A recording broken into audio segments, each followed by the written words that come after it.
پنجاب کے اندر بھی لاوا پک رہا ہے. یہ ممی ڈیڈی جس کو یہ برگر کراؤڈ کہتے ہیں یہ وہ کھڑی ہو گئی ہے. بلوچستان میں آلریڈی ریٹ نہیں ہے تو کے پی میں بھی ریٹ نہیں رہے گا, اور Punjab will be the next place. ہم نے بروٹل فورس بھی دیکھ لی, ہم لوگوں کو مروانے کے چکر میں بالکل نہیں.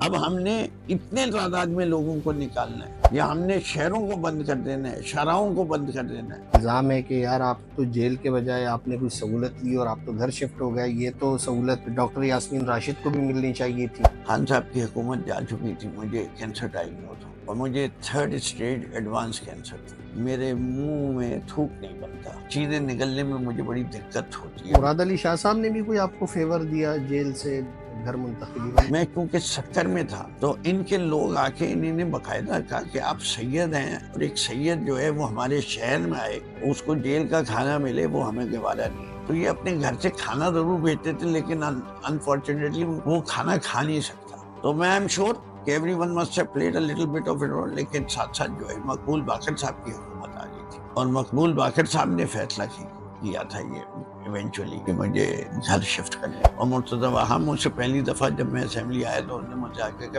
فردوس انکل میں آپ کو ماموں کہوں, چاچا کہوں, بھائی کہوں, آپ بتا دیجئے میں کیا کہوں. ایران کا ریولوشن ہوا, خمینی صاحب آگے. اب میں جب امریکہ گیا تو خمینی کے خلاف ایک زبردست موومنٹ شروع ہوا تھا. اب ہمیں خمینی صاحب کو ڈیفینڈ کرنا پڑا, اس کے چکر میں اسلام بھی پڑھنا پڑ گیا کافی. پارٹی کے کچھ حلقے الزام لگاتے ہیں کہ آپ بیسیکلی وہ لوگ جو مشکل وقت میں عمران خان کو چھوڑ گئے, جیسے اسد عمر, علی زیدی, اس طرح کے لوگوں کو ایک تو آپ دوبارہ لانا چاہتے ہیں, پارٹی کا حصہ بنانا چاہتے ہیں. اگر عمران اسماعیل صاحب کو کمپرومائز اس لیے ہوئے کہ ان کی کرپشن یا ان کی مورل کرپشن یا فائنینشیل کرپشن دکھا کے انہیں انٹرویو دلایا تو ان کے لیے ہمیں دروازے ہمیشہ بند کر دینے چاہیے. میں ان لوگوں کی بات کر رہا ہوں جن کی انٹلیکچولی یا ہمت ہار گئے یا ڈر گئے یا خوف زدہ ہو گئے, جیسے آفتاب صدیقی. آفتاب صدیقی خود شری مداری کے بارے میں خان صاحب نے کہا, ملائکہ کے بارے میں کہا.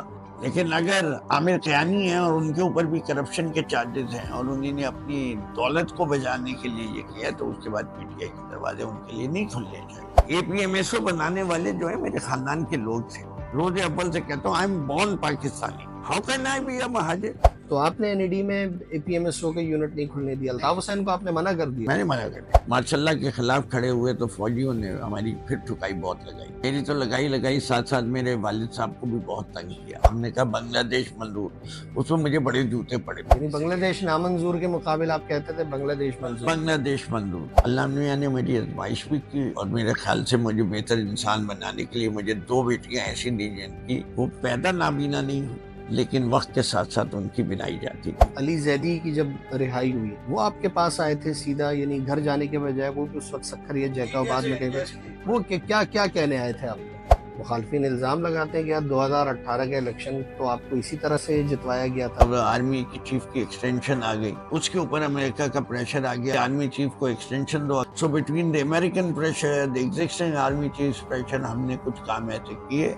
جو کہ آج اگر ہم دوبارہ سوچیں تو ہم نہیں کرتے شاید. کون سا ایسا مرحلہ تھا جب آپ لوگوں کو یہ محسوس ہونے لگا کہ گیم آپ لوگوں کے ہاتھ سے نکلتا جا رہا ہے؟ جب معیشت کو ہم نے نکال لیا کرائسس سے, کووڈ کی پوسٹ کووڈ کرائسس, اور ہمارا پہلے سال 6% گروتھ ریٹ آئی, الحمدللہ دوسرے سال بھی 6% کے قریب آیا, تو ہم نے اب باجوہ صاحب کی اور فوج کی کچھ سننی کم کر دی. جیسے ہی ہم نے یہ سننی کم کر دی تو انہی نے ہماری انگلی کرنی زیادہ کر دی. یہ کہانی ہے. اچھا.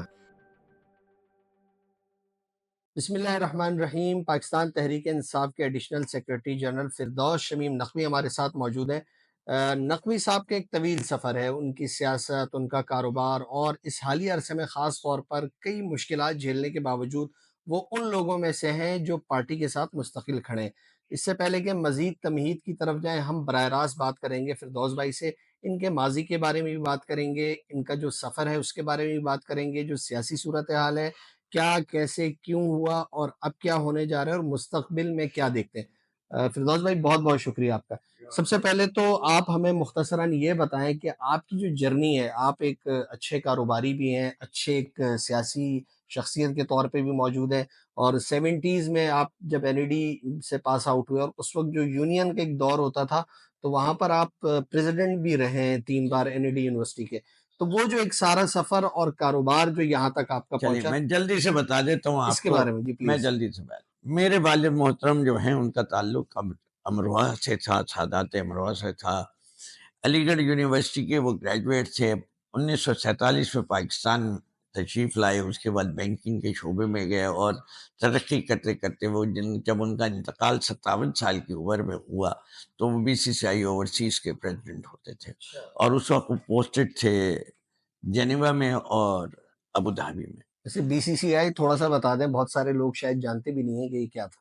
BCCI آغا حسن آبدی کے نام سے منسوب ہے، اور یہ اسلامی دنیا میں کسی پاکستانی بینکر کی سب سے بڑی کاوش اور سب سے بڑا بینک ہے، جس کو بہت سارے لوگ کہتے ہیں کہ صہیونی سازش کے تحت اسے ختم کیا گیا، ورنہ یہ ایک بہت بڑا بینک بن چکا تھا اور بڑی جی مشکل بہت بڑا نام تھا، اور ٹھیک ہے. اس کا جو ہے نا.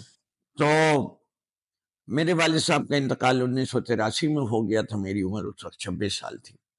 میرا اپنا ذاتی جو تعلیمی، میں حبیب اسکول کا پڑھا ہوا ہوں، میٹرک وہاں سے کیا، DJ سے انٹر کیا، اس کے بعد NED جوائن کر لیا. سیاست کا شوق ہمیشہ سے تھا. DJ میں پہلی سیاسی جماعت بنائی سوسائٹی آف انڈیپینڈنٹ اسٹوڈنٹس 1971 میں، جب پاکستان 2 لاکھ ہوا تھا. پارٹی بناتے ہی ہمیں سوچی یہ کہ ہم نے بنگلہ دیش کو چھوڑنا نہیں ہے، ہمیں اس کے ساتھ جو ہے، تو ہم نے کہا بنگلہ دیش منظور. اس میں مجھے بڑے جوتے پڑے، اچھا، یعنی جیسے بنگلہ کہ دیش نامنظور کے مقابل آپ کہتے تھے بنگلہ دیش بنگلہ منظور. دیش منظور. تو obviously ساری دنیا جذباتی ہوئی اور یہ تھی. ساری سیاست آپ لیفٹ کے پلیٹ فارم سے یہ کرتے تھے. میری یوں سمجھے اینٹی جمعیت چل رہا تھا. اچھا، اسلامی جب جمعیت طلبہ کے مخالف صف میں آپ کھڑے تھے. 1971 میں لیفٹ کی، ابھی لیفٹ ویفٹ سمجھ میں نہیں آتا تھا. لیفٹ تو بعد میں سمجھ میں آنے شروع ہوا، اور پھر لیفٹ کے بعد دوبارہ رائٹ سمجھ میں آ گیا.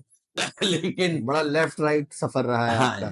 اینی وے، اب اس کے بعد جب ہے ساتھ ساتھ جہاں ہم DJ میں سیاست کر رہے تھے، یہی سیاست کچھ NED میں بھی شروع ہو گئی، اور DJ اور NED کی دیواریں جڑی ہوئی ہیں. اور وہاں پروگریسو اسٹوڈنٹ فرنٹ کے نام سے ایک پارٹی شروع ہوئی. اور جب میں DJ سے انٹر کرنے کے بعد NED میں داخلہ لیا تو میں obviously پروگریسو اسٹوڈنٹ فرنٹ میں چلا گیا. پہلے سال جس میں الیکشن کے لیے ایلیجیبل تھا، میں آرٹ سیکٹری کے لیے لڑا. دوسرے سال سیکٹری جنرل کے لیے لڑا. اور تیسرے سال جو آخری فائنل ایئر ہوتا ہے، میں پورے کراچی کے لیفٹ کے موومنٹ جو تھا اس کو لیڈ کر رہا تھا. ہمارے وہاں اس پیریڈ میں ہم نے NED کو یونیورسٹی بھی بنوایا. یونیورسٹی بنوانے کے ساتھ ہم کراچی یونیورسٹی کے نیبر بھی ہو گئے. ہمارے کراچی یونیورسٹی کے نیبر بننے سے یہ ہوا کہ ہم نے یونیورسٹی میں، کراچی یونیورسٹی میں جا کے بھی اسلامی جمعیت طلبہ کو ہروا دیا. اور یہ سردار رحیم اور اس سے پہلے ہمارے کیسر بنگالی وغیرہ کا زمانہ جو تھا، اور مصطفین کاظمی، یہ لگاتار کیونکہ ہم لوگ موجود تھے یہ دور رہا. اس کے بعد حسین حقانی صاحب دوبارہ پریزیڈنٹ بن کے کراچی جو گیا. اسی دور میں جو ہے بھٹو صاحب کو ہٹا دیا گیا 1977 میں، اور ماشاء اللہ ضیاء الحق صاحب آ گئے. ہم ماشاء اللہ کے خلاف کھڑے ہو گئے. ماشاء اللہ کے خلاف کھڑے ہوئے تو فوجیوں نے ہماری پھر ٹھکائی بہت لگائی. میری تو لگائی ساتھ ساتھ میرے والد صاحب کو بھی بہت تنگ کیا. آپ لوگ کہاں رہتے تھے اس وقت؟ میں یہی جس گھر میں آپ لوگ آتے ہیں KDA وغیرہ میں، یہ میرے والد کا 1966 کا بنایا ہوا گھر ہے جی. اور اس کے نتیجے میں کیا ہوا، میرے والد صاحب پاکستان چھوڑ کے BCCI جوائن کر لی انہوں نے 1978 میں.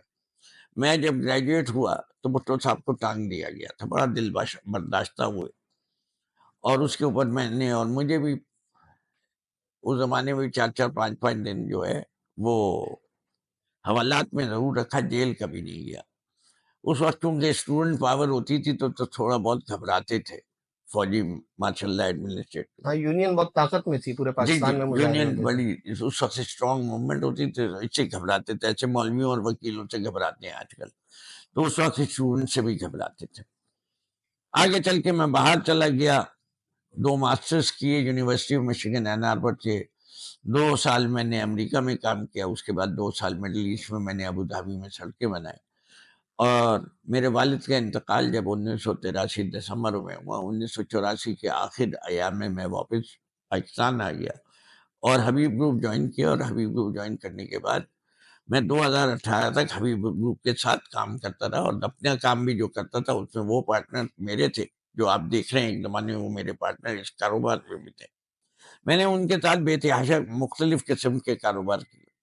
بلاک فیکٹری بنائی، اس کے ساتھ پاور پلانٹ بھی بنائے، میکرو میٹرو کا ریٹیل بزنس بھی لگایا، انڈس موٹر کو بھی لگایا. کینیڈا میں جا کے ہم نے وہاں بھی ایک پلاسٹک مینوفیکچرنگ کی، ریل اسٹیٹ کیا، یہ تھر کول کی مائننگ کی. تو آپ جو پروجیکٹ کہیں گے اس زمانے میں کوئی تقریباً 27-28 مختلف قسم کے پروجیکٹ بھی کیے، اور 22-23 پروجیکٹس جو کہ صحیح نہیں چل رہے تھے ان کو بند بھی کیا. ایسی چیز صورت حال کے ساتھ میں حبیب گروپ میں رہا، اور ایک ہی گروپ کے ساتھ کام کیا 1984 سے لے کے 2018 کے آخر تک. جب میں لیڈر آف دی اپوزیشن بن گیا تو اس وقت حبیب گروپ کے لیے میں قابل برداشت نہیں رہا تھا کہ میری تقریریں جو ہیں وہ ایک بزنس ہاؤس کے لیے آسان نہیں ہوتی. آپ کی تقریروں پہ تو خود پارٹی پہ بلکہ بعض بیانات پہ تو خان صاحب کو بڑا اعتراض ہوتا تھا. تو آپ کو پتہ ہے میرا انداز گفتگو کچھ ایسے ہی ہے، حق بولنے کی کوشش کرتا ہوں. تو یہ تو میری ذاتی زندگی کا سفر ہے. اس کے اندر جو چیز میں سمجھتا ہوں رہ گئی ہے وہ رہ گئی میری ازدواجی زندگی اور میرے گھر کی.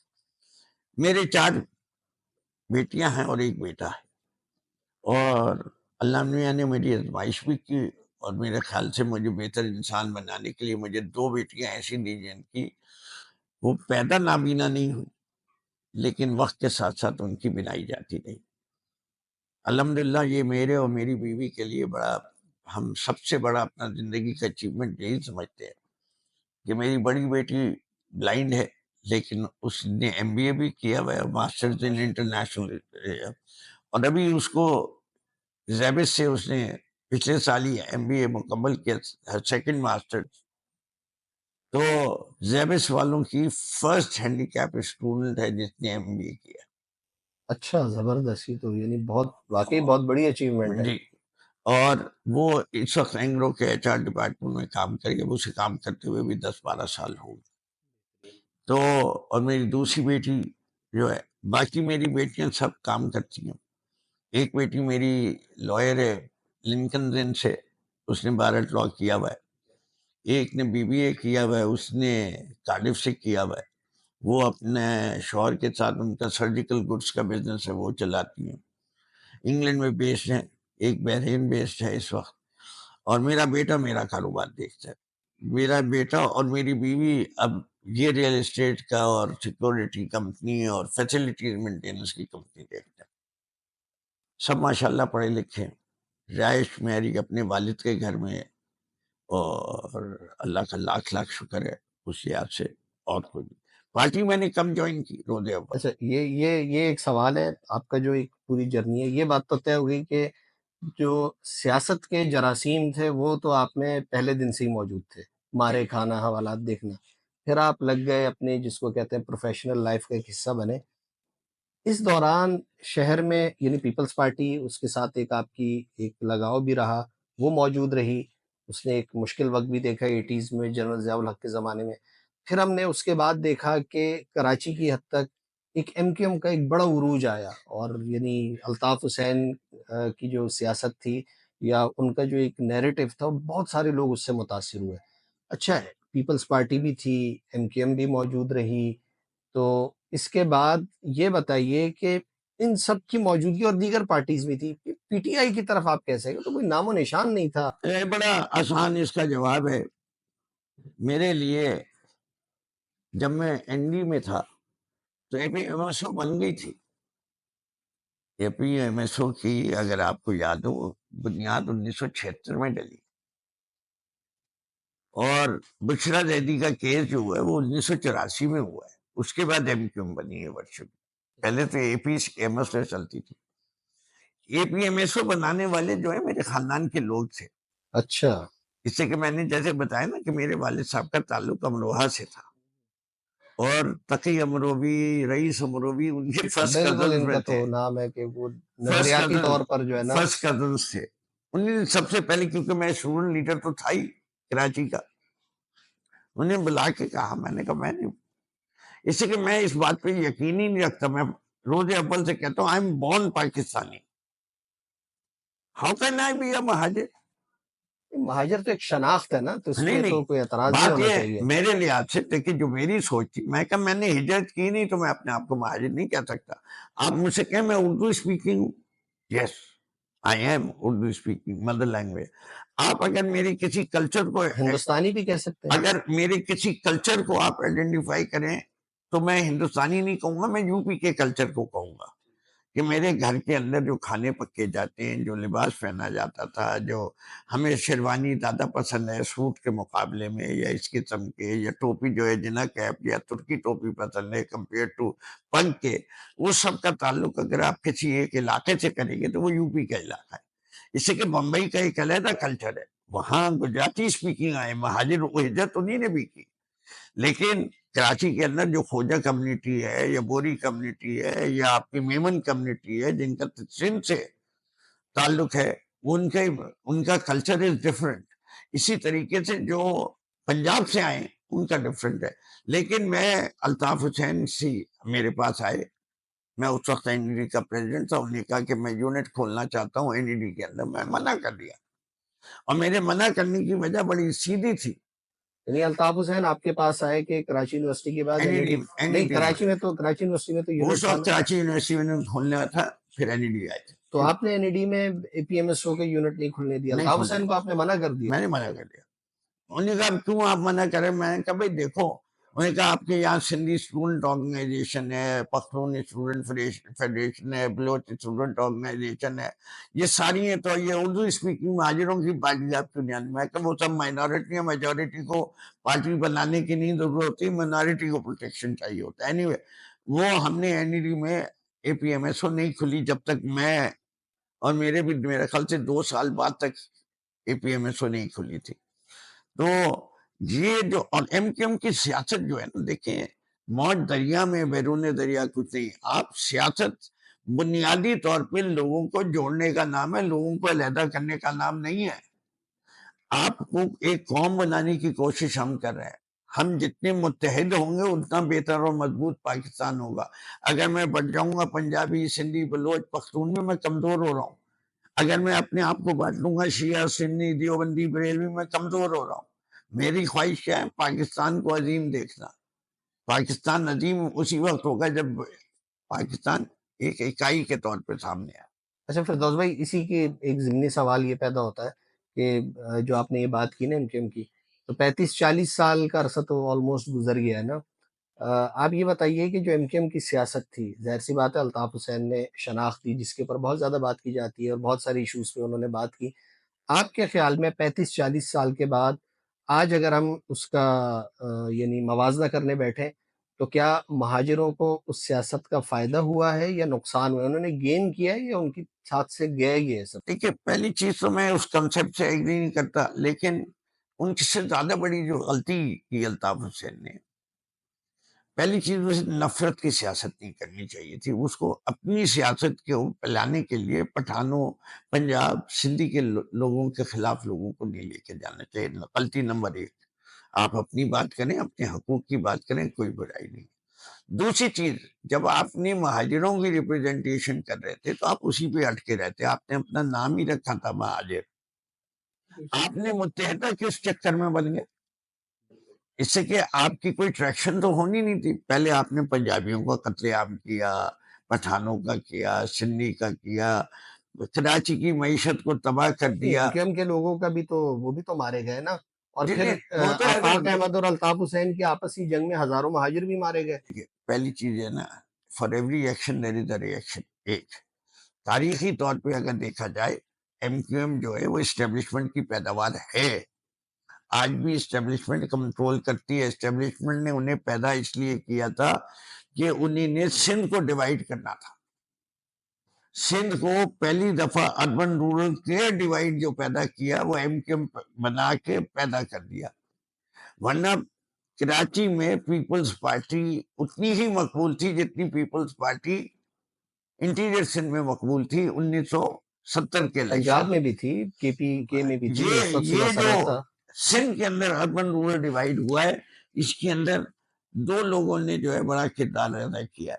ممتاز علی بھٹو نے، جہاں اس نے کوٹا سسٹم لیا ہے اربن رورل کا، اور الطاف حسین کی مہاجر قومی موومنٹ. اب ہم یہ تو ظاہر سی بات ہے، ایک ماضی ہے پورا، پی ٹی آئی کی طرف کیوں آئے؟ اور پھر جو یہ سوال تھا کہ اس وقت تو یار اتنا کوئی پی ٹی آئی کا نام بھی نہیں تھا، اور ایک ایسی پارٹی میں آپ نے آنا پسند کیا کہ جو اس کی کوئی پذیرائی نہیں تھی، کچھ پتہ نہیں تھا، اسٹرکچر نہیں تھا، تنظیمی مسائل تھے، تو وہ یہ کیسے دیکھیں اس بڑا، کا فیصلہ یہ کیا تو آپ نے؟ آسان ہے. لیٹس اسٹارٹ وتھ بھٹو صاحب کی سیاست جو تھی وہ روٹی کپڑا مکان اور سوشلزم سے شروع ہوئی.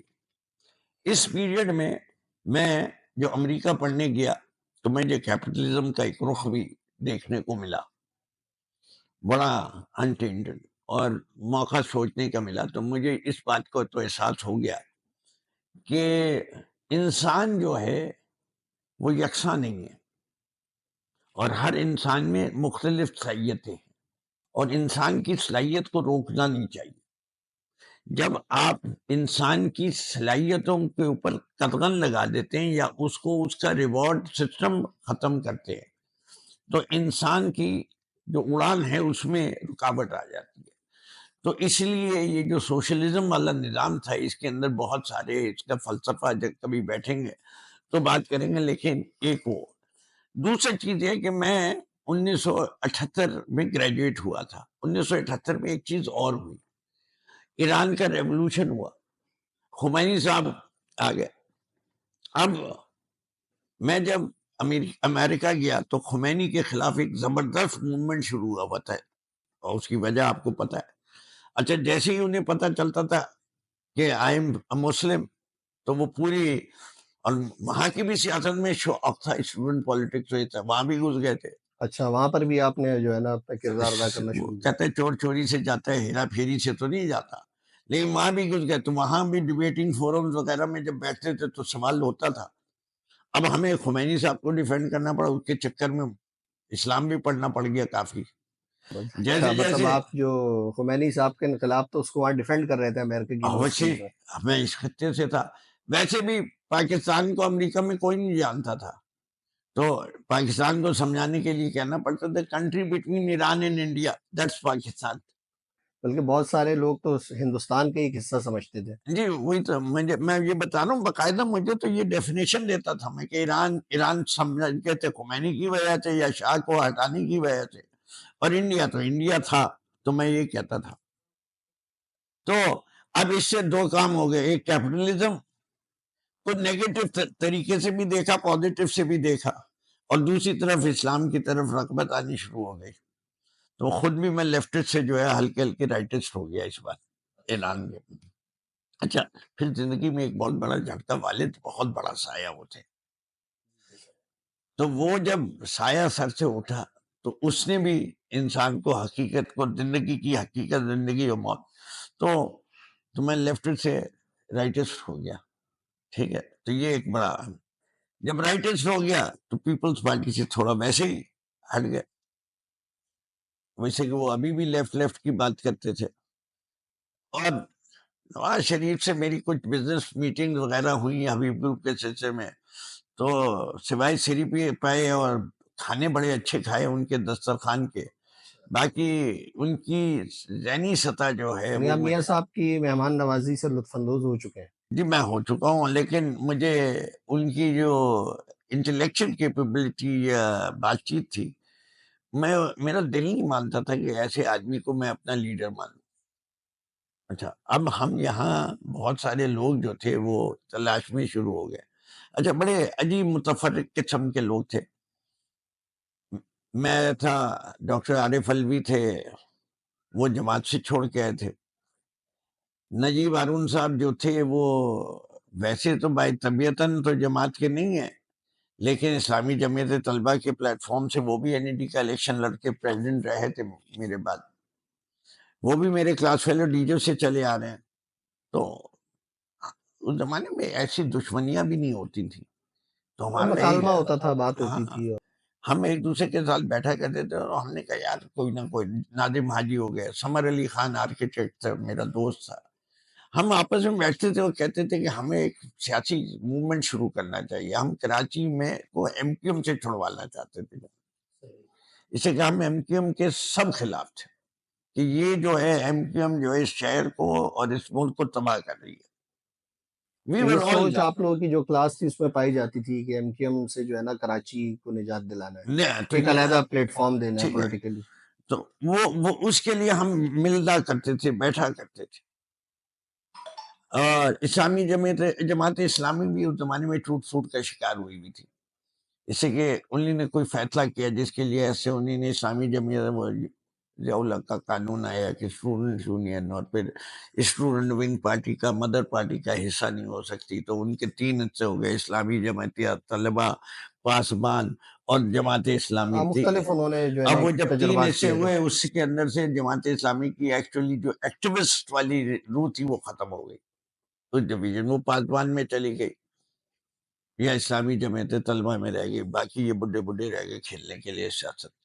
اس زمانے کی بات کر رہا ہوں کہ پروفیسر غفور، منور صاحب یہ وغیرہ رہ گئے، اور وہ تقریر اور ٹی وی تک تو بڑے اچھے تھے لیکن زمینی سیاست میں اتنا ڈفرینٹ. اور اس کے اندر جب عمران خان صاحب نے اعلان کیا تو ہم اس سے پہلے یہ ڈسکشن تو شروع ہو ہی چکا تھا کہ عمران خان سیاست میں آئیں گے کہ نہیں آئیں گے. تو ہم لوگوں نے یہ فیصلہ کیا تھا کہ اگر یہ شخص سیاست میں آئے تو ہمیں جا کے اس کے ساتھ ملنا چاہیے. کیوں؟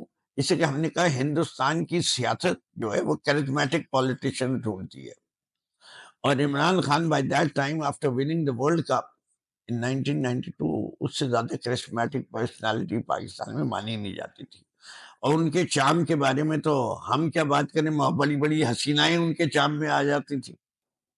تو بڑے ان کا قصے مشہور تھے خان صاحب ہاں کے تو. چام ہی چام، پوری آدھی سے زیادہ فلم انڈسٹری ان پہ مرتی تھی اور قصے عام تھے. اب یہ صورت حال پہ ہم سب نے فیصلہ کہ اگر عمران خان سیاست میں آئیں گے تو ہم سب اس کو جوائن کریں گے. اور ایگزیکٹلی ہم نے یہی کیا کہ جس دن عمران خان صاحب نے اناؤنس کیا، میں، سمر، عارف الوی، نجیب ہارون، ناظم حاجی، ہم سب جا کے جو ہے وہ جوائن کر لیا. اچھا، ان میں بہت ساری چیزوں کے انٹرلنک ہے. میرا ناظم حاجی کا حبیب اسکول سے تعلق ہے، وہ مجھ سے 10 سال سینئر ہوتے تھے. میرا اور سمر کا تعلق جو ہے وہ اس لیے تھا کہ ہم سوشلی ایک دوسرے کے ساتھ ملتے تھے. اور عارف الوی اور نجیب ہارون جو تھے وہ جماعت اسلامی سے تعلق تھا، اور نجیب ہارون اور میں ڈی جے سے ساتھ تھے. اس طریقے سے ہم مل کے، تو ہم سب نے مل کے جوائن کر لی. تو اس طریقے سے ہم پہلے وہ ہو گئے 1996 میں، اور اس وقت سے ہم ہیں. اچھا، اس کے اندر جو بڑی وجہ تھی، ایک تو یہ ہے کہ پیپلز پارٹی میں اور نواز شریف کے ہم دونوں میں ایک چیز آ گئی جس پہ میں بہت اختلاف رکھتا ہوں، موروثی سیاست پر.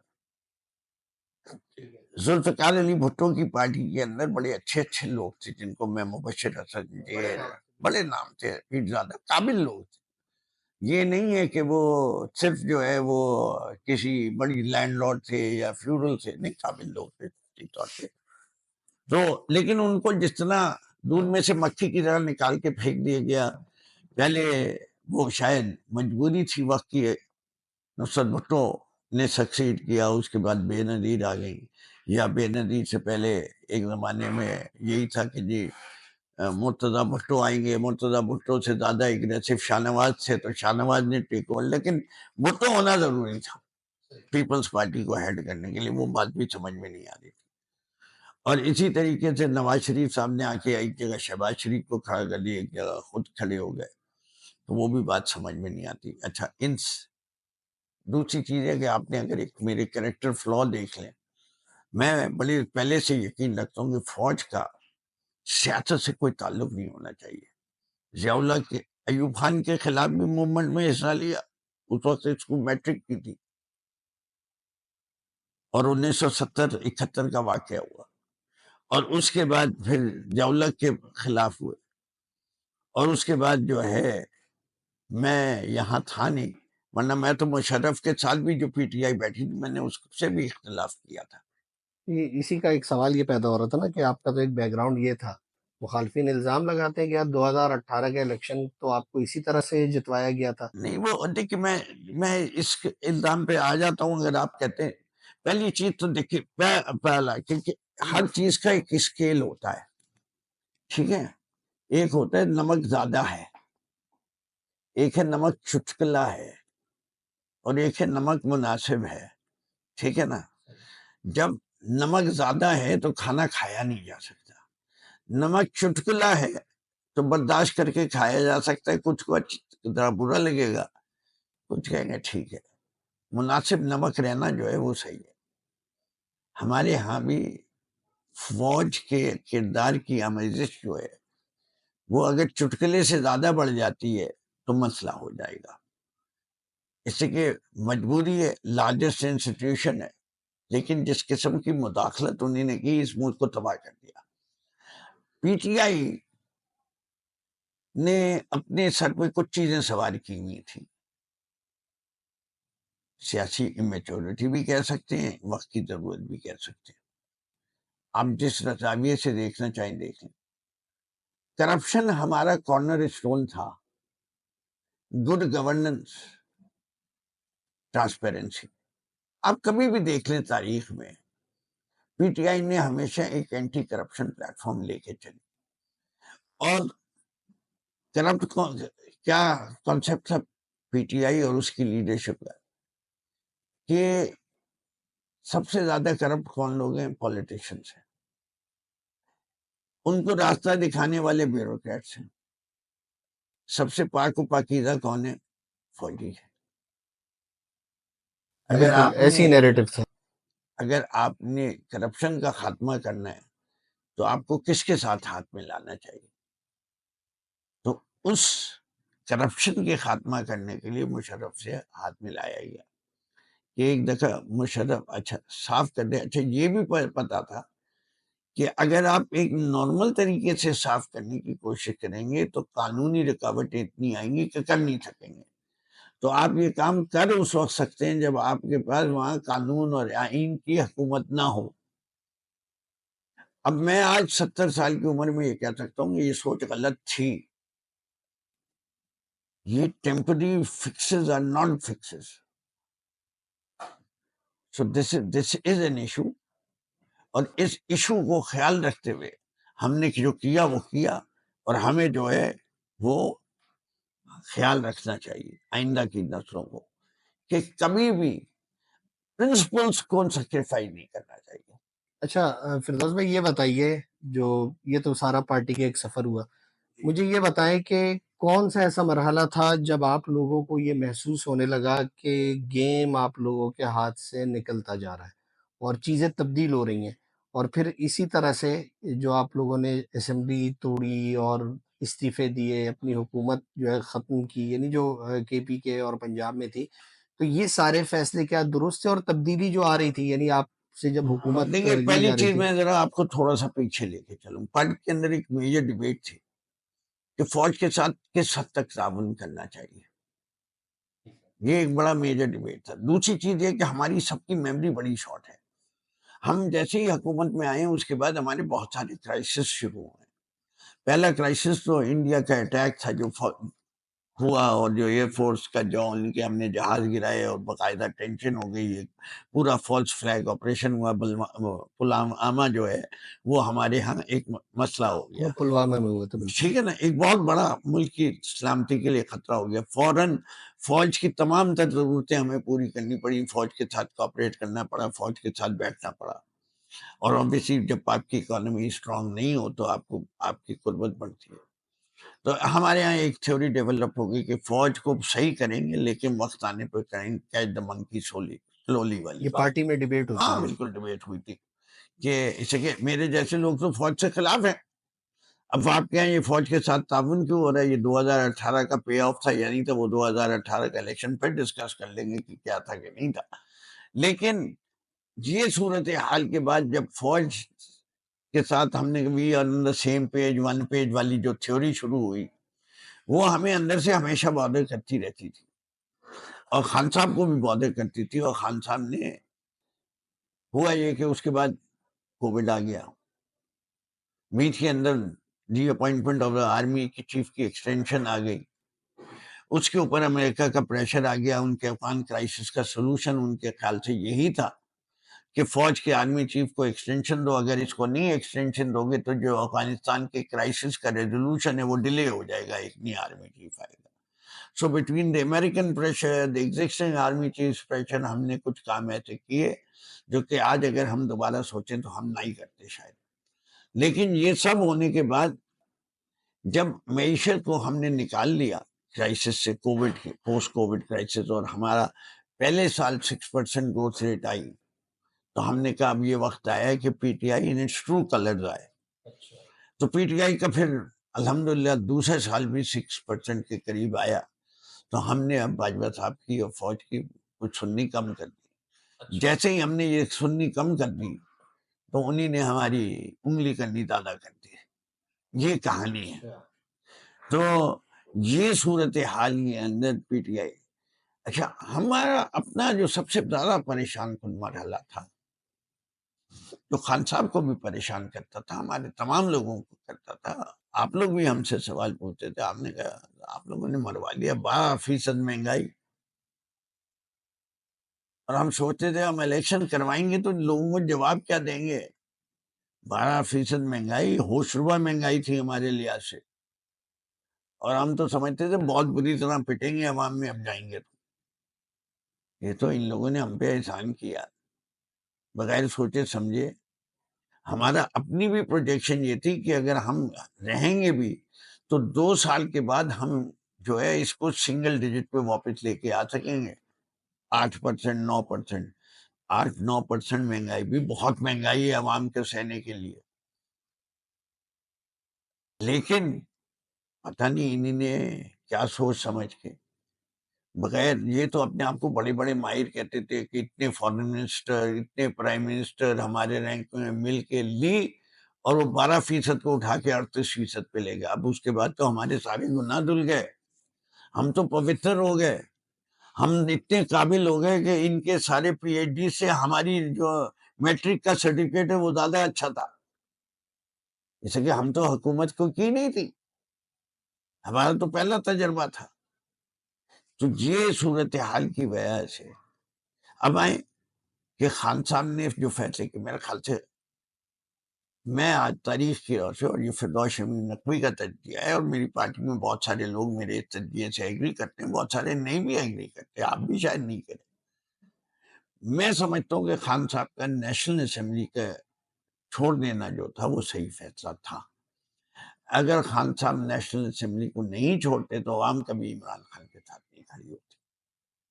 وجہ یہ ریشنل اس کا، اس سے کہ وہ پھر یہ سمجھتے یہ نورا کشتی شروع ہو گئی ہے، اس سے کہ ہم ان کے خلاف تقریر کرتے، وہ ہمارے خلاف تقریر کرتے. اگر زیادتی ہوئی ہے تو وہ یہی ہوتا کہ جی پھر آپ نے ہے کیوں اس اسمبلی کا حصہ، تو انہیں چھوڑ دیا. ٹھیک ہے، اب وہ پورا پروسیس جس طرح ہوا اس کے اوپر 19-20 ہے، لیکن that's not that relevant. Principle decision جس چیز کے اوپر ہمارا ریگریٹ ہے وہ ہے کہ ہمیں پنجاب اور کے پی کی اسمبلی کو ساتھ نہیں توڑنا چاہیے تھا. پنجاب اسمبلی کو توڑنا ضروری تھا، اس سے کہ جب آصف زرداری اینڈ کمپنی اور فوج مل کے ہمارے الائز میں سے 26 سے زیادہ ایم این ایس کو توڑ سکتے ہیں پیسے دکھا کے، سندھ ہاؤس کا واقعہ سب کو پتا ہے. پنجاب میں یہ ڈسپیرٹی صرف 10 ووٹ کی تھی، اور وہ بھی کب آئی تھی کہ جب ہم نے بائی الیکشن جیت کر واپس آئے، اور ہمیں پتا تھا کہ حمزہ نے کیا کیا تھا ہمارے ساتھ اس عرصے میں جب تک ہم نے کورٹ سے فیصلہ نہیں آیا، اور دوبارہ ہم نے 26 میں سے جو ہے 21 سیٹیں نہیں جیتی. اور وہ 21 سیٹیں ہم نے جیتی نہیں کیونکہ خان صاحب نے اسمبلیاں چھوڑ دی تھی، نہیں چھوڑی ہوتی تو نہیں جیتتے وہ، اور وہ ایک ریکارڈ تھا. اور اس کے بعد خان صاحب نے ایک وقت میں 6 جگہ سے الیکشن لڑ کے وہ بھی ساری سیٹیں جیتی، وہ بھی ایک ریکارڈ ہے. 10 تو ہمیں پتا تھا کہ سونر اور لیٹر پاکستان کی سیاست میں اتنے لوٹے موجود ہیں کہ وہ اپنے مفاد کے لیے آ جائیں گے. پردہ نشینوں پہ پردہ رہنے دیجیے، نام مت پوچھیے گا، لیکن ابھی بھی آج بھی سیاست میں بہت سارے گروہ ایسے ہیں جو کہ فار سیل اویلیبل ہوتے ہیں، چھوٹے چھوٹے. کیونکہ آج ہم ایسی جد و جہد میں جس میں ہمیں سب کو ساتھ لے کے چلنا ہے، کہیں اس انٹرویو کے چکر میں وہ سارے ٹوٹ جائیں گے تو میرا حشر ہو جائے گا. اچھا فردوس بھائی، یہ بتائیے جو پچھلا 2-2.5 سال کا عرصہ ہے، پارٹی کے آپ لیڈرشپ میں شامل ہیں، آپ نے ایک مشکل وقت دیکھا، آپ جیل میں بھی رہے، نظر بند بھی رہے، کاروبار کو بھی نقصان ہوا۔ یہ بتائیں، یہ ایک تو آپ نے عرصہ کیسا گزارا، اور دوسرا یہ ایک الزام ہے کہ یار آپ تو جیل کے بجائے آپ نے کوئی سہولت لی اور آپ تو گھر شفٹ ہو گئے، یہ تو سہولت ڈاکٹر یاسمین راشد کو بھی ملنی چاہیے تھی، لیکن وہ تو جیل میں تھے، آپ گھر پہ تھے، تو یہ کیا ماجرا ہے یہ؟ دیکھیں بڑی سی ایک چیز جو ہوئی اس پیریڈ میں کہ میں نومبر 2000 خان صاحب کی حکومت جا چکی تھی، مجھے کینسر ڈائگنوز ہو گیا اور مجھے 3rd اسٹیج ایڈوانس کینسر تھا، اور میرا ٹریٹمنٹ آغا خان میں ہوا، اور مجھے جو ایک ہیومن باڈی میکسیمم ڈوز برداشت کر سکتی ہے وہ انہیں نے دیا، ریڈیو تھراپی کا بھی اور کیمو کا بھی۔ اس کی وجہ سے میری اس جد و جہد میں بڑی مشکلات ہوئی، اس سے کہ جو لوگ میری پرانی تصویریں دیکھتے ہیں انہیں پتہ ہے کہ میرا کوئی 40-45 کلو وزن کم ہوا۔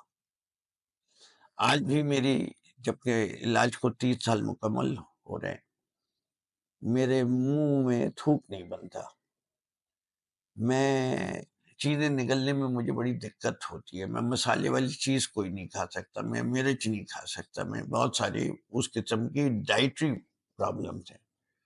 اب آپ سوچئے کہ میں نکلا ہی تھا ٹریٹمنٹ سے کہ 25 مئی کا واقعہ ہوا، جس کے اوپر مجھ پہ وقت بند گاڑی جلانے کے 9 مئی؟ نہیں 25 مئی اچھا والا 25 مئی، ٹھیک ہے، پہلا جو جلوس خاندان نے نکالا صحیح تھا، ہے، صحیح ہے، صحیح ہے، ہم نے ٹھیک ہے۔ کراچی میں نکالا تھا، اور قائد اعظم کے مزار کے اوپر جو ہے اس زمانے میں علی زیدی کے سندھ کے صدر ہوتے تھے، تو مجھ پہ ان پر ہم پہ FIR کٹ گئی، جو ابھی بھی کیس چل رہا ہے کہ میں نے ایک وقت بند گاڑی کو آگ لگائی تھی، اور میں لگائی تھی آپ نے آگ؟ آپ سر ایسا میں کیوں؟ اس وقت چل نہیں سکتا تھا، مجھے میرے بیٹے نے اور پارٹی کے ایک ورکر نے، یعنی اس نظام کو یہ میں نے اس لیے کیا، ظاہر سی بات ہے لوگ بولیں گے یار دیکھو کیسی بات کر رہے ہیں، دیکھیں یعنی اس کی اصلاح تو نہیں ہو سکی نا، کہ ایک جو ایسا میں مریض ہے اور اسمبلی کا ممبر تھا اس وقت، اسمبلیاں ٹوٹی نہیں تھی، میں نے اسمبلی میں جا کے تقریر کی تو سب ہنس پڑے، پیپلز پارٹی والے، انہوں نے کہا اپنا کیس خود مکمل، وہ سب دیکھ رہے تھے میری حالت کیا ہے۔ اینی اس کے بعد جو ہے یہ 25 مئی ہے، 25 مئی سے اگلا 9 مئی ہو گیا، لیکن میرا ٹریٹمنٹ ختم ہوا ہے 22 مئی سے، ہو جو میرا آخری ڈوز کی تاریخ ہے وہ 22 مئی تھی۔ دوبارہ 9 مئی کے بعد 14 مئی کو میں اریسٹ ہو گیا اگلے سال۔ جب میں اریسٹ ہوا تو مجھے وہ سکل لے گئے یہاں سے، اور میں اریسٹ اپنے گھر پہ نہیں ہوا، میں باقاعدہ اپنی کانسٹیچوئنسی میں تقریریں کر رہا تھا کہ خان صاحب نے کہا تھا۔ وہ آپ گھوم رہے تھے، پولیس آپ کے پیچھے، کہیں آپ نمودار ہوتے، وہ یاد ہے ہمیں سارا منظر۔ اچھا، مجھے ویسے تو جیل شفٹ کیا، یہ مجھے جو ایجنسی والے حضرات تھے وہ چاہتے تھے کہ مجھے ذرا زیادہ سخت جگہ بھیجا جائے، تو انہوں نے کہا کہ جیل ان کو، یہاں سینٹرل جیل نے مجھے لینے سے انکار کر دیا، انہوں نے کہا اگر ہم اندر لے لیں گے تو ہم اس کو جانے نہیں دیں گے، اور میں سارا دن بیٹھا رہا، کورٹ کا فیصلہ آیا 12 بجے کہ مجھے جوڈیشل ریمانڈ دے دیا گیا، رات کو مجھے سکر لے گئے، اور پھر کراچی کے میئر کے الیکشن تک مجھے سکر جیل میں رکھا گیا، اس میں میرا وزن اور کم ہو گیا، اس سے کہ مجھے کھانا ٹھیک ہے، وہ تو ملتا نہیں جیل تھا، کا جو کھانا ہے وہی دے رہے ہوں گے۔ میں نے دہی اور پھل بس یہ گزارا، اس زمانے میں رکھا بھی آئسولیشن میں تھا۔ جب میں یہاں کراچی میں آیا تو کراچی میں میرے وکیل نے موو کیا ہوا تھا پہلے بھی کہ یہ آدمی کینسر سے ریکور کر رہا ہے، تو کورٹ نے آرڈر کیا ہوا تھا ایک میڈیکل بورڈ، مجھے کراچی جیل شفٹ ہوتے ہی وہ میڈیکل، کیونکہ میڈیکل بورڈ کراچی میں تھا، وہ تب میٹ ہوا، اور انہی نے بھی کوئی 3 ہفتے لگائے، اور 11 اسپیشلسٹ کا بورڈ تھا، اس 11 اسپیشلسٹ کے بورڈ نے ایک رپورٹ لکھ کے عدالت میں جمع کی کہ جی اس شخص کو اگر آپ نے زندہ رکھنا ہے اور اس کی حالات صحیح رکھنے ہیں تو اس کو سب سے بہتر جگہ اس کے لیے جو ہے وہ اس کے گھر میں، وہ رپورٹس اویلیبل، جس کو چاہیے دی جا سکتی، اور جو کچھ میں نے جیل میرے سب جیل میں رہنے کے بعد کیا ہے، جس کے اندر میں سمجھتا ہوں ایک میرا خدا نے مجھے پتہ نہیں کیا سوچ دی تھی اس وقت، اس نے میری پارٹی کی بہت سارے لوگوں کو بچا دیا۔ اچھا، یہ مراد علی شاہ صاحب نے بھی کوئی آپ کو فیور دیا جیل سے گھر منتقلی میں؟ میں ان کا بھی میں کوئی میں رول تھا؟ میں یہ سمجھتا ہوں کہ مراد علی شاہ صاحب نے جو فیور دیا یا نہیں دیا، لیکن ایک بات مجھے اپریشیٹ کر لینی چاہیے کہ فرخ اور جو ہمارے اس وقت کے اسپیکر صاحب ہیں، میں کیونکہ سکر میں تھا تو ان کے لوگ آ کے انہوں نے باقاعدہ کہا کہ آپ سید ہیں، اور ایک سید جو ہے وہ ہمارے شہر میں آئے، اس کو جیل کا کھانا ملے، وہ ہمیں گوارا نہیں ہے۔ تو یہ اپنے گھر سے کھانا ضرور بھیجتے تھے، لیکن انفارچونیٹلی ان کو اس بات کا احساس نہیں تھا کہ میں وہ کھانا کھا نہیں سکتا۔ یہ پیپلز پارٹی کی جو سکھر کی لیڈرشپ تھی جی آپ جی، کو کھانے بھیجتی تھی؟ روزانہ تینوں وقت کا کھانا بھیجا ہے انہوں نے، اور لیکن ان کو اس بات کا احساس نہیں ہوا کہ نہ میں مرچیں کھا سکتا ہوں۔ انہوں نے اپنی طرف سے نہیں تو پورا جو ہے میں نا۔ آج بھی ان کی اس اسپرٹ کو اپریشیٹ کرتا ہوں۔ دوسری چیز جو کی ہے کہ جب میری بیوی نے بہت زیادہ پریشان ہوئی سکر میں میری حالت دیکھ کے، تو اس نے مراد شاہ سے بھی اور میرے خیال سے مرتضی وہاب؟ نہیں، آپ نے ہمارے یار سینئر وزیر جو ہیں ناصر حسین شاہ؟ ناصر حسین شاہ صاحب، ان سے بھی۔ اچھا، مرتضی وہاب کا میرے سے تعلق ایک بہت پرانا، بہت زیادہ پرانا جی تعلق۔ بالکل، آپ نے بتایا تھا، آپ ذرا تفصیل بتائیں اس کی۔ مرتضی وہاب کے والد صاحب وہاب صدیقی جو اور میں جو تھے وہ سیاست ساتھ کر رہے ہیں کب سے، 1971-72 سے۔ تو آپ سوچئے کہ اب تک ہماری دوستی کو مرتضی پیدا میرے ہوا، فوجیہ مجھ سے 1 سال جونیئر ہوتی تھی یونیورسٹی کے اندر، تو وہ بھی اسی دور کی ہیں۔ تو دونوں میں ان کے ابا اماں جو ہیں وہ میرے قریبی دوستوں میں مانے جاتے تھے، اور کیونکہ مرتضی کا انتقال، وہ وہاب صدیقی کا انتقال اس وقت ہوا جب مرتضی وہاب کی عمر بھی کوئی 66 سال کی تھی، بہت چھوٹا تھا، اور فوجیہ سے دوستی تھی، تو میں جو کچھ اس وقت ان کے ساتھ کر سکتا تھا، ساتھ دے سکتا تھا، وہ میں نے دیا بھی۔ اور مرتضی وہاب مجھ سے پہلی دفعہ جب میں اسمبلی آیا تو اس نے مجھ سے آ کے کہ فردوس انکل میں آپ کو ماموں کہوں، چاچا کہوں، بھائی کہوں، آپ بتا دیجئے میں کیا کہوں، ٹھیک ہے نا؟ تو اس قسم کا ہے۔ تو اوبیسلی میں کینسر سے ریکور کر رہا تھا، تو جتنے ایسے لوگ ہیں جن سے تعلق ہوا، چاہے وہ جرنلسٹ ہوں، چاہے وہ اپوزیشن کے ممبرز ہوں، سب کو ہمدردی اس لحاظ سے تو میرے ساتھ تھی۔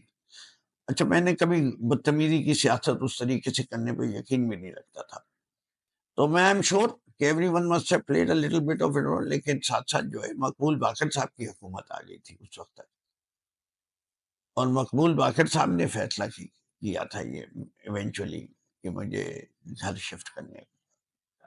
اچھا، یہ بتائیے کہ علی زیدی کی جب رہائی ہوئی، وہ آپ کے پاس آئے تھے سیدھا، یعنی گھر جانے کے بجائے؟ وہ بھی اس وقت سکھر یا جیکب آباد میں کہیں پہ، وہ کیا کیا کہنے آئے تھے آپ کو؟ جی، میں علی زیدی جیکب آباد جیل سے آئے تھے، اور ان کی حالات، فزیکل حالات کافی خراب تھے، ان کے جسم پہ کافی جگہوں پہ زخم وغیرہ بھی تھے، کیڑے ویڑے کاٹنے کے، اور وہ بتا رہے تھے سخت گرمی میں کے حالات میں جیکب آباد میں اور نہایت ہی برے حال میں انہیں رکھا گیا تھا، اور وہ میرے لیے پیغام لے کے آئے تھے کہ میں انٹرویو دے دوں، پارٹی چھوڑ رہے تھے؟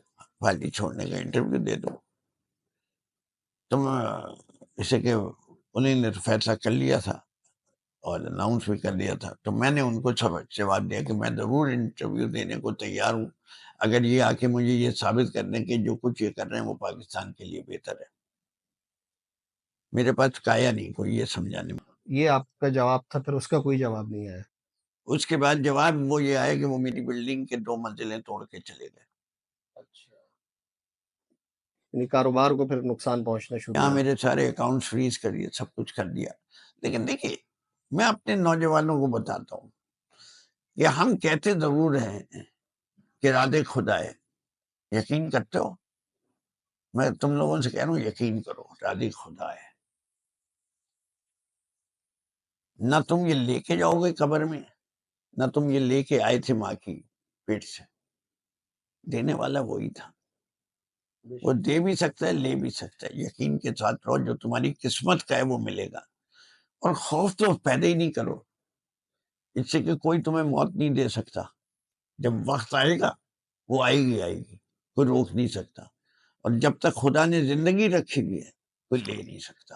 اچھا یہ بتائیے، شیر افضل مروت آپ کے دستخط سے پارٹی سے باہر ہو گیا، وہ کہتے پھر رہے ہیں مجھے کیوں نکالا؟ دیکھیے، شیر عبد المربت صاحب کے ایک اپنی جگہ ایک شخصیت ہیں. وہ اس وقت کھڑے ہوئے جب پارٹی کی 90% لیڈرشپ جو تھی یا اریسٹڈ تھی یا انڈر گراؤنڈ تھی. اور اس وقت کھڑا ہونا بھی ایک قابل دید بات ہے بھی، اور قابل ستائش بھی ہے. ان کا لہجہ، ان کا انداز بڑا دلزیب بھی ہے، دلچسپ بھی ہے. ان کے کنٹریبیوشن کو ڈینائی کرنا جائز بات نہیں ہوگی. لیکن آپ کے پاس اگر کہا جائے کہ کروز میزائل رکھنا چاہتے ہو اور اسکڈ میزائل رکھنا چاہتے ہو، تو آپ اپنے ہتھیاروں میں کون سا میزائل رکھنا پسند کریں گے؟ کروز. اس کے اسکڈ میزائل کا پتہ نہیں کس وقت کہاں پھٹ جائے. شیر عبد المربت صاحب 3 4 5 دفعہ غلط جگہ پھٹ گئے.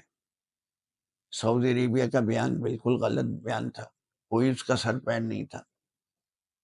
اناؤنسمنٹس کئی ایسے کر دیے انہی نے جیل سے نکل کے جو سچ نہیں تھے. ان کا کسی اور کی عزت کو عزت نہ سمجھنا وہ بھی مسئلہ تھا. اور میرے خیال سے ان کی جو ایک دم اسکائی راکٹنگ پاپولیرٹی تھی، it went to his head, and اس کی وجہ سے ان میں کچھ فلاز بھی پیدا ہوئے. تو ہم فیصلہ کر چکے ہیں. I don't believe in washing my dirty linen in public. اچھا یہ مطلب یعنی ایسا کچھ نہیں ہے کہ وہ کسی اور کے لیے کام کر رہے تھے، یعنی ان کی اپنی تنظیمی مسائل ہی تھے جس کے اوپر جو ہے نا آپ لوگوں کو یہ فیصلہ کرنا پڑا؟ ایک چیز یہاں کس کے بارے میں کہا جا سکتا ہے کہ یہ آدمی جو ہے بالکل آنےسٹ ہے 100%، یا کس کے بارے میں کہا جا سکتا ہے کہ بالکل سیدھا کھڑا ہوا، اس کا کوئی رابطہ نہیں ہے، کسی کے ماتھے پہ لکھا ہوا نہیں ہے. اس کے فیصلوں سے جج کیا جاتا ہے، اس کی حرکات سے جج کیا جا سکتا ہے. یہاں صورتحال یہ ہے کہ اسٹیبلشمنٹ کا کردار اتنا گھنونا اور گندا ہے کہ وہ جن کے نے ان سے ہاتھ ملا لیا، ان کو انہوں نے کہا تم ہمیں جو کچھ کہتے ہو تمہیں جائز ہے، ہم کچھ نہیں کریں گے. ہمارے یہاں خود یہاں ہم نے دیکھا ہے کہ جی کچھ لوگوں کو اجازت ہے اور کچھ لوگوں کو بالکل اجازت نہیں پارٹی کے اندر؟ ہاں ہاں کرنے کی. اچھا یہ مطلب اسی کی طرف چلے اب آ جاتے ہیں. ایک چیز تو یہ بتائیں، آپ کے اوپر ایک یہ بات کہی جاتی ہے، پارٹی کے کچھ حلقے الزام لگاتے ہیں کہ آپ بیسکلی وہ لوگ جو مشکل وقت میں عمران خان کو چھوڑ گئے، جیسے اسد عمر، علی زیدی، اس طرح کے لوگوں کو ایک تو آپ دوبارہ لانا چاہتے ہیں، پارٹی کا حصہ بنانا چاہتے ہیں، یہ آپ کی یہ کوشش ہے.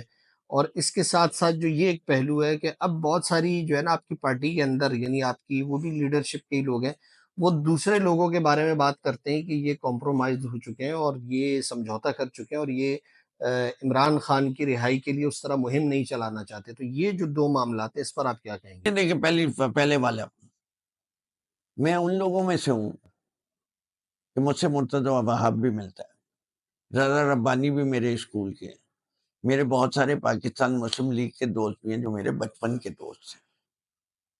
تو میں اسد عمر کو پی ٹی آئی سے نہیں جانتا، میں اسد عمر کو بہت پہلے سے جانتا ہوں. علی زیدی کی والدہ اور میری والدہ دوست تھی. اب میں اتنے پرانے تعلقات کو ختم تو نہیں کرنے جا رہا، پہلی چیز. نہ میں آج دودھ پیتا ہوا بچہ ہوں کہ وہ آ کے مجھے انفلوئنس کر سکتے ہیں، نہ میں انہیں انفلوئنس کر سکتا ہوں، وہ بھی میچور لوگ ہیں. We agree to disagree on many things, but it doesn't mean کہ میں ان کو اپنے گھر میں نظر نیاز کھانے پہ ملاقات نہ کروں.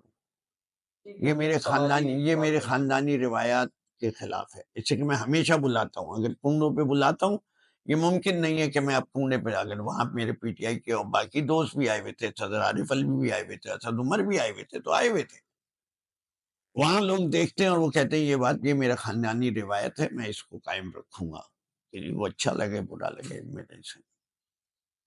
جہاں تک میری سیاسی سوچ کا تعلق ہے ان لوگوں کے بارے میں، وہ بڑی اسٹریٹ ہے۔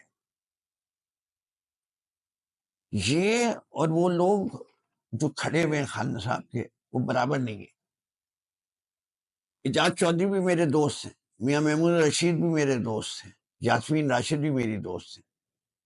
میں کہوں کہ وہ اور عمر چیمہ بھی میرے اسی وقت کے دوست ہیں، اس کہ وہ بھی 1996 کے ہیں، کہ وہ اور علی زیدی برابر ہو جائیں گے، وہ نہیں ہو سکتے۔ یا عمران اسماعیل اور ایک زمانے میں عمران اسماعیل، عمر چیمہ، میں بڑے اچھی ہماری، ہم ساتھ ساتھ کے چلنے والے، کوئی ڈینائل نہیں ہونا چاہیے، لیکن ایک جیسے نہیں رہے اب۔ میں اس وقت پیپلز پارٹی سے کوئی چھوڑ کے آتا ہے اس کو لینے کو تیار ہوں۔ ہم نے نصرت پٹھان کو نہیں لیا تھا، حلیم عادل شیخ صاحب نے آغا رفیع اللہ کو نہیں لیا تھا، یا اجاز شواتی ہمیں چھوڑ کے نہیں چلے گئے پیپلز پارٹی کے اندر۔ کتنے بے تحاشا لوگ ہیں جو کسی اور جماعت سے تعلق رکھتے تھے، جو آج ہماری پارٹی کا حصہ بنے ہوئے۔ اگر انہی نے ہمیں برا بھلا نہیں کہا ہوا، جب کوئی پی ٹی آئی چھوڑا واپس آتا ہے تو وہ پہلا کام کیا کرتا ہے؟ وہ پہلا کام یہ کہتا ہے میں اعتراف کرتا ہوں کہ میں نے جو چھوڑی تھی وہ غلطی کی تھی، تبھی تو واپس آ رہا ہے۔ ٹھیک ہے، اس سے فائدہ کس کو ہے؟ اس کی ذات کو ہو رہا ہے یا ہمیں ہو رہا ہے؟ جتنے لوگ یہ سرٹیفکیٹ دے دیں پی ٹی آئی کو اتنا بہتر ہے۔ ایک، سیاسی جماعتوں کو کبھی اپنے دروازے نہیں بند کرنا چاہیے کسی دور میں بھی۔ دوسری چیز یہ ہے کہ ہمیں اپنا ہاؤس ان آرڈر رکھنے کے ان لوگوں کو ویسا ٹریٹمنٹ نہیں دے سکتے جو ٹریٹمنٹ ہمیں ان کو دینا چاہیے جو پارٹی کے ساتھ کھڑے رہے۔ میری یہی شرط ہے، اور میں بار بار کہتا ہوں سب کو کہ جو بھی آتا ہے اس کو آنے دو، لیکن ایک شرط ہے، 2-3 سال تک اس کو نہ کبھی ہم ٹکٹ دیں گے نہ کوئی عہدہ دیں گے۔ یہ 6 مہینے 5 مہینے 1 سال جو اس نے پارٹی کے ساتھ دغا دی، ٹیمپریری دی، انٹرویو دیا، اس کی سزا ملے گی۔ اگر خدا کے یہاں معافی کا دروازہ کھلا ہے تو ہمیں اپنے دروازے بند نہیں کرنے چاہیے۔ تو میری رائے اس کے بارے میں 2 ٹوک الفاظ میں میرا بڑے اوپن اسٹینڈ ہے اس کے بارے میں۔ ضروری نہیں ہے کہ خان صاحب میری اس بات سے ایگری کرتے ہوں، لیکن یہ چیز میں نے ان کے سامنے بھی رکھی۔ اچھا تو وہ کیا کہتے ہیں خان صاحب آپ کے اس فلسفے پہ؟ وہ بیچ میں ہیں، وہ بیچ میں ہیں۔ وہ کہتے ہیں بہت سارے لوگ تم صحیح کہہ رہے ہو کہ بہت مجبور کیے گئے تھے۔ جیسے آفتاب صدیقی؟ آفتاب صدیقی ہیں، خود شری مزاری کے بارے میں خان صاحب نے کہا، ملائکہ کے بارے میں کہا، صداقت عباسی ہے، ادھر اون عباس وفی کو آنے دیا ہے واپس پارٹی کے اندر، تو وی ہیو، یہ اون عباس نے نہیں دیا تھا، انٹرویو دیا تھا۔ اچھا اس وقت جو یہ ان لوگوں کے آپ نے نام لیے، شیری مزاری ہو گئی، آفتاب صدیقی صاحب ہو گئے، عمران اسماعیل، علی زیدی، ان سب سے آپ کا ایک رابطہ موجود ہے؟ آپ چاہیں گے کہ یہ سب لوگ پارٹی کا حصہ بنے؟ نہیں، میں چاہوں گا نہیں، میں تو کسی کو بھی نہیں چاہوں گا۔ میں باقاعدہ سمجھتا ہوں کہ دیکھیے ایک چیز پہ میں تو، ہمارا اسٹینڈ پہلے دن سے کرپشن کے خلاف ہے۔ اگر عمران اسماعیل صاحب کو کمپرومائز اس لیے ہوئے کہ ان کی کرپشن یا ان کی مورل کرپشن یا فائنینشیل کرپشن دکھا کے انہیں انٹرویو دلایا، تو ان کے لیے ہمیں دروازے ہمیشہ بند کر دینے چاہیے۔ میں ان لوگوں کی بات کر رہا ہوں جن کی انٹلیکچولی یا ہمت ہار گئے یا ڈر گئے یا خوف زدہ ہو گئے۔ لیکن اگر عامر قیانی ہیں اور ان کے اوپر بھی کرپشن کے چارجز ہیں اور انہوں نے اپنی دولت کو بچانے کے لیے یہ کیا، تو اس کے بعد پی ٹی آئی کے دروازے ان کے لیے نہیں کھلنے چاہیے۔ ٹھیک ہے، اچھا آخری سوال کی طرف ہم آئیں گے۔ اس صورتحال میں جو پی ٹی آئی کی جو سیاسی حکمت عملی، آپ اس سے کتنے اتفاق کرتے ہیں؟ کیا کمی ہے اور کیا بہتری ہونی چاہیے؟ دیکھیے میں سمجھتا ہوں سب سے بڑی جو اس وقت خان صاحب کو نے جو کارنامہ انجام دیا ہے، پہلے اس کو سراہ لیا جائے۔ انہیں نے ہر پاکستانی کو شعور دے دیا، اور اگر پاکستان نے ترقی کرنی ہے تو نظام کو تبدیل کرنا ہے، چہرے نہیں تبدیل کرنے۔ یہ خان صاحب نے جو شعور دے دیا ہے یہ زبردست ہے، لیکن مجھے یہ ہوتا ہوا نظر نہیں آ رہا۔ اب ہم نے یہ فیصلہ جو ہے وہ صرف ایک ہی طریقے سے ہو سکتا ہے، وہ ہے اسٹریٹ پاور۔ اچھا، اسٹریٹ پاور کے اندر ہم نے بروٹل فورس بھی دیکھ لی، ہم لوگوں کو مروانے کے چکر میں بالکل نہیں ہیں۔ تو اب ہمارے پاس ایک ہی راستہ ہے، لوگوں کی بڑی تعداد اور پرامن احتجاج، یہ کریں گے۔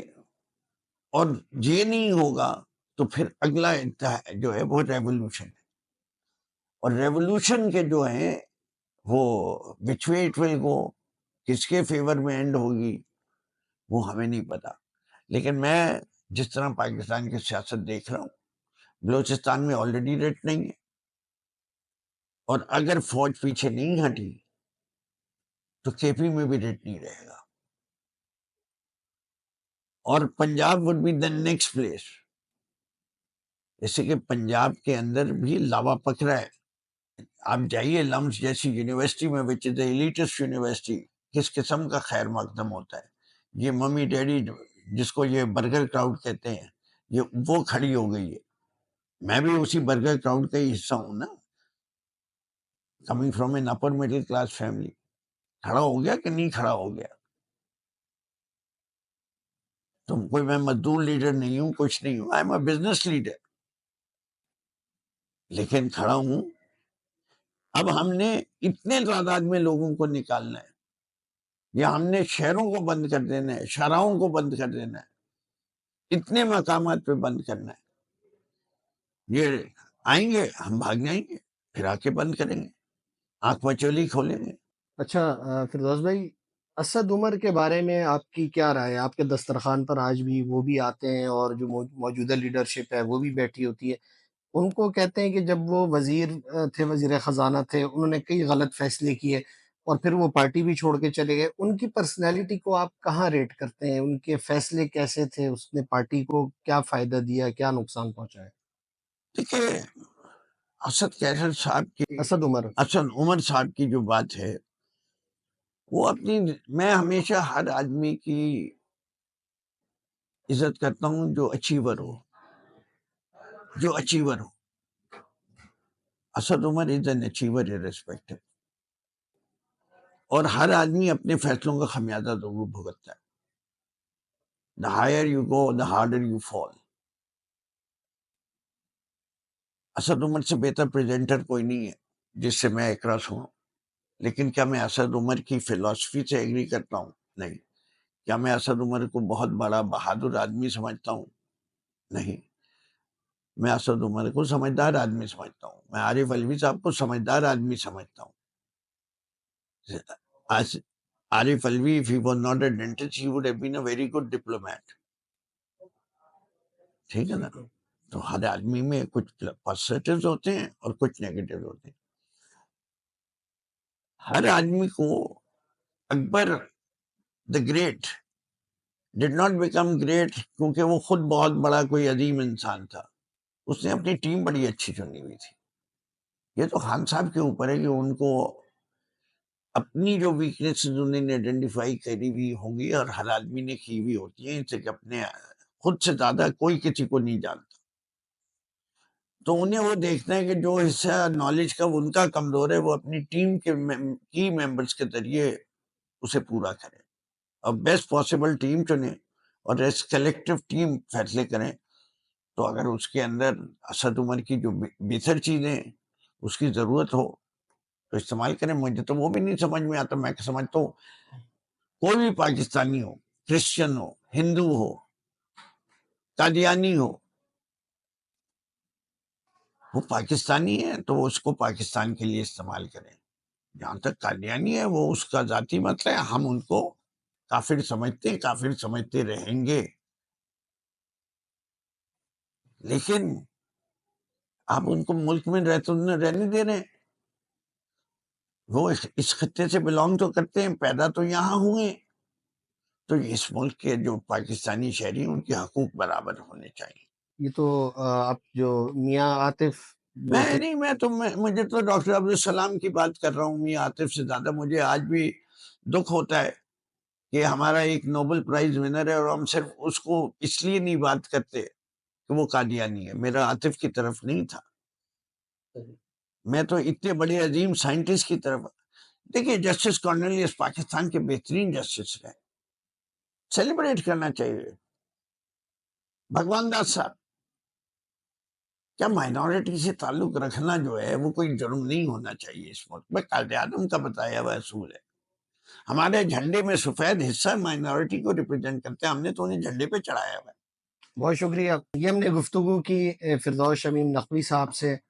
پارٹی کے یہ وہ لیڈر ہیں جو بڑی کھل کر باتیں کرتے ہیں، اور جب حکومت میں تھے تب بھی کرتے تھے، اب بھی کرتے ہیں.